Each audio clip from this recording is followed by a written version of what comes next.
आता नंबर 2 ची जी एनर्जी आहे ती कशी आहे? शीतल आहे, शांत आहे, चंचल आहे, काहीही लवकर तो डिसिजन घेऊ शकत नाही. जॉब वाल्यांसाठी खूप चांगलं आहे, प्रमोशन्स होणार, विदेश यात्रा होऊ शकतात, आउट ऑफ इंडिया जाण्याचे खूप काही चान्सेस आहेत. पण स्टॅबिलिटी जर हवी असेल तर त्यांच्यासाठी पण सेम हेच येईल की त्यांना डिसिजन घ्यायचंय, मी जाऊ नाही जाऊ, काय करू नको करू. सेम बिझनेस वाल्यांसाठी होणार आहे, मी एक्सपांड करू की नको करू. त्यांना पैसा नाही टाकायचा आहे.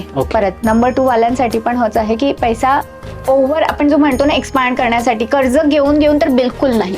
जे पैसा आहे तुमच्याजवळ त्याच्यामध्ये तुम्ही बिझनेस करा. खूप काही मार्केटिंग मध्ये लावू नका. नंबर 1 ला मार्केटिंग करायची, ब्रँडिंग करायची. नंबर 2 ला जसं चालू आहे तसं चालू राहू द्या. स्टॅबिलिटी आणा, म्हणजे तुम्हाला दिसेल की याच्यामध्ये ग्रोथ आहे, पण ती दिसणार आहे, फक्त मिळणार नाही आहे. हाऊसवाईफला, स्पेशली हाऊसवाईफला सांगणार आहे, नंबर 2 च्या हाऊसवाईफ आधीच खूप मनाने हळव्या असतात. लगेच लो फील होतं त्यांना आणि लगेच हाय पण फील होतं. बरं, एकदम खुश पण होतात तर लगेच रडायला पण येतात. तर स्वतःला सावरा, नाहीतर घराचा वातावरण तर खराब होईल, त्यांची तब्येत खराब होईल. हाऊस वाईफ साठी ही एक रेमेडी आहे की यांना खूप पाणी प्यायचं आहे. नंबर 2 वाल्यांसाठी वायव्य दिशा ही क्लटर फ्री असायला पाहिजे. तिथे काहीही वास्तू दोष नको असेल तर तो रिमूव्ह करा.